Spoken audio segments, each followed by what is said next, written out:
Hi everyone, నేను మీ Madhu. Welcome back to Dhruthamma's kitchen. ఈరోజు నేను మీకు చేసి చూపించబోయే రెసిపీ వచ్చేసి ఓట్స్ యూజింగ్ మిల్క్. ఇది పిల్లలకి చాలా బాగా యూజ్ అవుతుందండి బ్రేక్ఫాస్ట్ టైంలో. ఇది చాలామంది అంటూ ఉంటారు పిల్లలకి ఓట్స్ తినిపించడం వల్ల వెయిట్ లాస్ అవుతుందనేసి.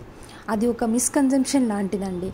బట్ అది కరెక్ట్ కాదు. ఎందుకంటే నేను వీక్లీ 4 times మా పాపకి ఓట్స్ తినిపిస్తాను. దానివల్లే వెయిట్ గెయిన్ అయింది.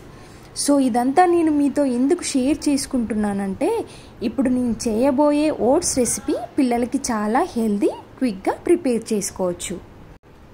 ముందుగా ఒక బౌల్ తీసుకొని స్టవ్ ఆన్ చేసి 1 కప్ చిక్కని పాలు, దానితో పాటు 1 కప్ వాటర్ యాడ్ చేసుకొని, ఆ తర్వాత మరుగుతున్న పాలలో 2 టేబుల్ స్పూన్ ఓట్స్ వేసుకోండి.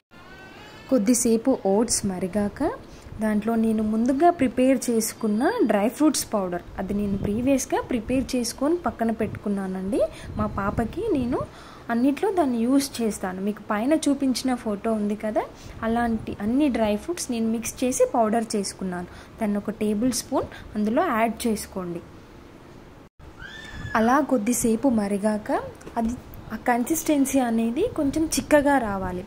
అలా వచ్చాక షుగర్ కాకుండా, పిల్లలకి షుగర్ అంతా హెల్త్కి మంచిది కాదండి, అది యూజ్ చేయకుండా నేను బెల్లంని తీసుకున్నాను. బెల్లం అనేది చాలా యూస్ఫుల్. సో బెల్లం వేసి కాసేపు బెల్లం కరిగేంత వరకు కలుపుతూ ఉండండి.